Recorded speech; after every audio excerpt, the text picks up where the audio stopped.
ఏమిటా ఇది? What it is? నువ్వేమైనా దేశాన్ని రక్షించడానికి వచ్చిన బుద్ధుడివా, లేక మళ్ళీ స్వాతంత్రం తేవాలనుకుంటే గాంధీవా? తీసుకునే జీతానికి ఒళ్ళు వంచి పనిచేసే గవర్నమెంట్ సర్వెంట్ని సార్. అప్పుడు మేమంతా గవర్నమెంట్ సర్వెంట్ కాదా? కాకి డ్రెస్ వేసుకున్న వాళ్ళంతా పోలీసులు కాలేరు, సంతకం పెట్టి జీతం తీసుకునే వాళ్ళంతా గవర్నమెంట్ సర్వెంట్లు కాలేరు. పొగరుగా ఇంటర్వ్యూ ఇచ్చిన వాళ్ళు మాత్రం గవర్నమెంట్ సర్వెంట్సా? అందుకు నీకు అధికారం లేదు. తెలిసిన నిజాల్ని బయట పెట్టేందుకు అధికారం అవసరం లేదు, ఎవరికి భయపడనక్కర్లేదు. నువ్వేమైనా హరిశ్చంద్రుడికి పక్కింటి వాడిని అనుకుంటున్నావా? నా ఇంటికి పక్కింట్లో హరిశ్చంద్రుడున్నాడని ఇప్పుడు మీరు చెప్తేనే సార్ తెలిసింది. ప్రభాకర్, నువ్వు ఎక్కువగా మాట్లాడుతున్నావు. సారీ సార్, నా చేత మాట్లాడిస్తున్నారు. నేను కలెక్టర్ అన్న గౌరవం కూడా లేకుండా మాట్లాడుతున్నావు. నేను సాధారణ మనిషికి విలువిచ్చే వ్యక్తిని, కానీ మీరు మీ పదవిని గౌరవించకుండా నడుచుకుంటున్నారు. స్వతంత్ర దినం నాడు, రిపబ్లిక్ దినం నాడు జెండా ఎగరేయడం మాత్రమే కాదు సార్ కలెక్టర్ పని. ప్రజల్ని కలుసుకుని వాళ్ళ కష్టాలు తీరుస్తానని చెప్పి పిటిషన్లు తీసుకుని కాల్చేయడం కాదు సార్ కలెక్టర్ పని. రాజకీయ నాయకులకు సలాములు కొడుతూ కూలీల నోట్లో మట్టి కొట్టడం కాదు సార్ కలెక్టర్ పని. ఆ విషయం నువ్వు అడగకూడదు. ఎందుకు సార్ అడగకూడదు? ఈ దేశంలో పుట్టిన ప్రతి మనిషికి ఓటు వేసే హక్కు ఉంది. అడిగే హక్కు లేదా? తప్పు నిలదీసి అడగకూడదా? తప్పుని మరుగుతున్నావే, ఏమిటి నువ్వు కనిపెట్టిన తప్పు? వీధుల్లో లైట్స్ వెలగడం గురించి బాధపడే మీరు లేని వాళ్ళ కడుపులు మండినా చూస్తూ ఊరుకోవడం తప్పు కాదా సార్? ప్రజా బలాన్ని పెంచడానికి వచ్చిన మీరు ప్రతి స్వార్థ ప్రజానాయకుడిని పెంచడం తప్పు కాదా సార్? రాష్ట్రపతి గాని ప్రధానమంత్రి గాని వస్తే అపాయాన్ని ఊహించి బందోబస్తు ఏర్పరిచే మీరు గవర్నమెంట్ సొత్తును దోచుకుంటుంటే చూస్తూ ఊరుకోవడం తప్పు కాదా సార్? ప్రజల వసతులకై రోడ్లు వేయించని మీరు వీరభద్రం స్మగ్లింగ్ లారీలకు మాత్రం రోడ్లు వేయించడం తప్పు కదా సార్? నాన్సెన్స్. ఆ విషయం నీకు అనవసరం. పత్రికల వాళ్ళకి నువ్వు ఎందుకు ఇంటర్వ్యూ ఇచ్చావు? అది నేను అడిగే ప్రశ్నే. సరే, వాళ్లతో చెప్పకుండా మీతో చెప్పుంటే ఏం చేసేవారు? తప్పు చేసిన వాళ్ళని పట్టుకునేవాడిని. ఏడి సార్, దొంగతనంగా నరికేసిన గంధం చెట్లని ఎవరు సార్ పట్టుకున్నది? ఈ డిఎస్పీనా? రాజ్యాంగ చట్టాన్ని మీరు ఏనుగుల్ని చంపి దాచిపెట్టిన దంతాలను ఎవరు సార్ పట్టుకున్నది? ఈ డిఎస్పీనా? ఒక అరాచక ముఠాకి తోడుగా ఉండేందుకు దొంగతనంగా నడిపించే తుపాకీ ఫ్యాక్టరీ ఎవరు సార్ పట్టుకున్నది? ఈ డిఎస్పీనా? అవి కనిపెట్టేందుకు క్లూ ఇచ్చింది ఎమ్మెల్యేనా? నీకు చెందవలసిన పేరు ప్రఖ్యాతి ఇతరులకు చెందాయనే ఆక్రోశంలో నువ్వు ఇలా మాట్లాడతావు. ప్రజల కోసం శ్రమించడమే నా లక్ష్యం, పేరు కోసం, ప్రతిష్ట కోసం కాదు. మరి దేనికి ఎమ్మెల్యేని పట్టుకోవాలని ఎగురుతున్నావు? ఒక దొంగ తప్పించుకోవడం నేను ఒప్పుకోలేదు. ఎమ్మెల్యేనే దొంగంటున్నావా? అప్పుడు నన్ను కూడా దొంగనే అంటావా? దొంగిలించేవాడు దొంగే, వాడికి సహాయం చేసేవాడు దొంగే. పదవిని దుర్వినియోగం చేసే వాళ్ళందరూ దొంగలే. మిస్టర్, నువ్వెవరితో మాట్లాడుతున్నావో తెలుసా? Shut up. ఇది కలెక్టర్ ఆఫీస్, నీ ఆఫీస్ కాదు. కలెక్టర్ ఆఫీసులో నువ్వెవరు నన్ను అడగడానికి? Mind your business. చట్టాన్ని కాపాడటంలో ఆయనకి భాగం లేదా? చట్టాన్ని కాపాడడంలో మాత్రమేనా అతనికి భాగం ఉంది? గంధం చెట్ల స్మగ్లింగ్ లో కూడా భాగం ఉంది. పార్టీ వాళ్లతోనూ భాగం ఉంది, కలెక్టర్ తో కూడా భాగం ఉంది. నువ్వు అడిగిన దాని సమాధానం చెప్పకుండా ఏదేదో మాట్లాడుతున్నావు.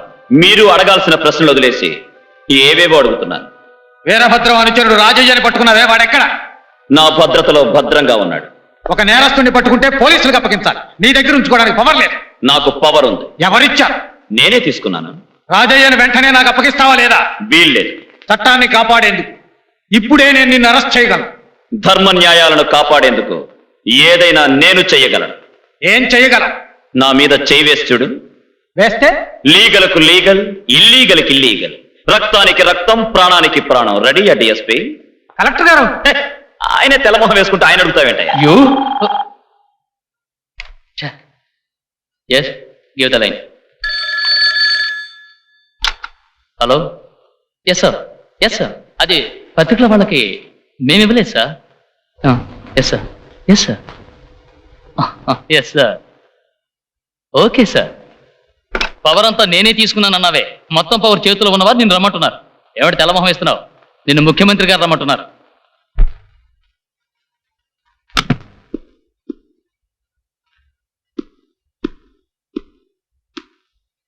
ఏమయ్యా, ఎవరికి వారి అధికారం చేతిలోకి తీసుకుంటే గవర్నమెంట్ ఎందుకయ్యా ఉంది?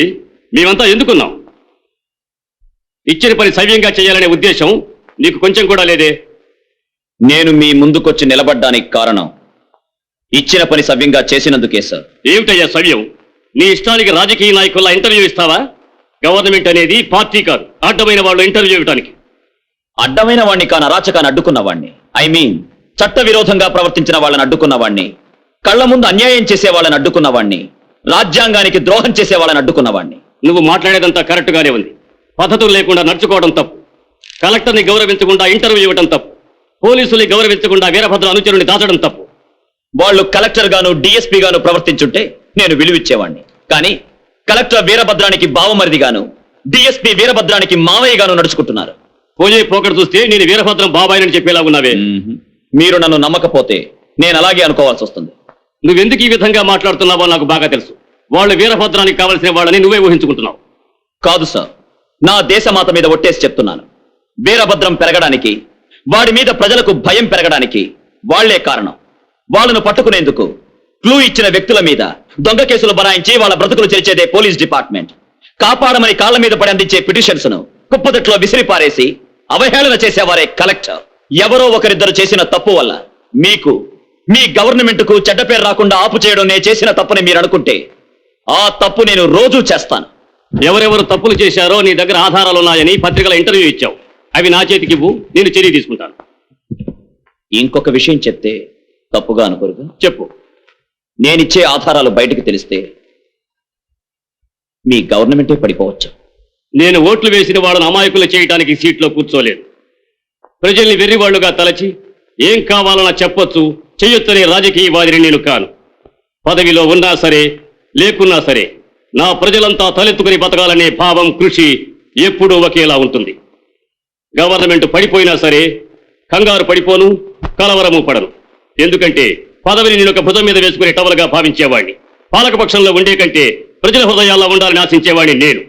చేసిన తప్పు నిలదీసి అడిగితే ప్రతిపక్షంలోకి వెళ్లేందుకు ఎదురు చూసే మంత్రి, వాళ్లతో సంబంధం ఉన్న ఎమ్మెల్యే, ఈ ఇద్దరి గురించి నాకు బాగా తెలుసు. నువ్వు ఆధారాలు అందించు, చర్య తీసుకుంటాను. ఇస్తాను సార్, కానీ వీరభద్రాన్ని పట్టుకున్న తర్వాత మీరు యాక్షన్ తీసుకుంటే బాగుంటుంది. ఎప్పుడయ్యా పట్టుకునేది వాడిని? నేనడిగే వసతులు మీరు నాకు అందిస్తే మీరు చెప్పిన టైంలోగా నేను వాడిని పట్టుకుంటాను. ఏం కావాలి? వీరభద్రుణ్ణి పట్టుకునే బాధ్యత ఒక సిన్సియర్ పోలీస్ ఆఫీసర్కి మీరు అప్పగించండి. అతని ద్వారా నాకు పోలీస్ ఫోర్స్, వెపన్స్, అన్ని వసతులు అందించాలి. నా ప్రయత్నానికి ఎవరు అడ్డుగా నిలిచినా వాళ్ళని కాల్చి పారేయడానికి మీరు అనుమతించాలి.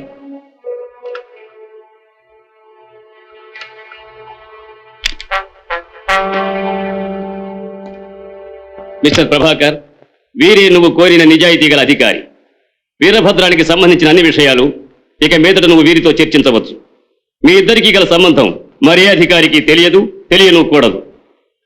నేను మీ గురించి చాలా విన్నాను. వీరభద్రం విషయంలో నేనేమనుకుంటున్నానో మీరు అదే అనుకుంటున్నారు. ఈ ప్రయత్నంలో నేను మీకు తోడుగా ఉంటాను. ఏందబ్బాయి అదే? అందరూ సూట్ కేసులతో వచ్చి కూకున్నారా? ఏంది విశేషం? విశేషం ఏమిటండి విశేషం? వీరభద్రం వ్యవహారం తెగతెంపులు చేసుకుని నీళ్లు వదులుకోవడానికే నిర్ణయించుకున్నాం. లెక్కలు కూడా తీసుకొచ్చాం. ఆ లెక్కలేయో చూసి త్వరగా పంపండి. ఓయ్, ఏం జరిగిందని అందరూ ఇలా భయపడిపోతున్నారా?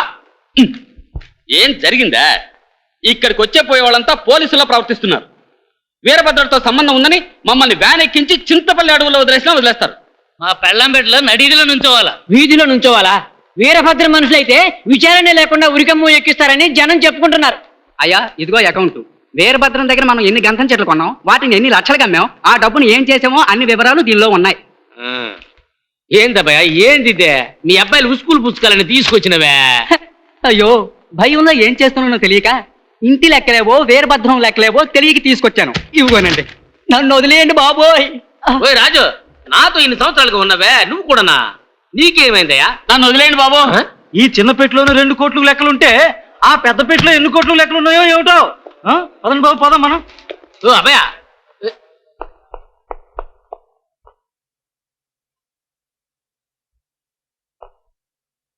ఏ ఎమ్మెల్యే గారు, అన్నీ మొత్తం మీ నెత్తిన రుద్ది పారేసి మీ వాళ్ళంతా వెళ్ళిపోయారని బాధపడుతున్నారా?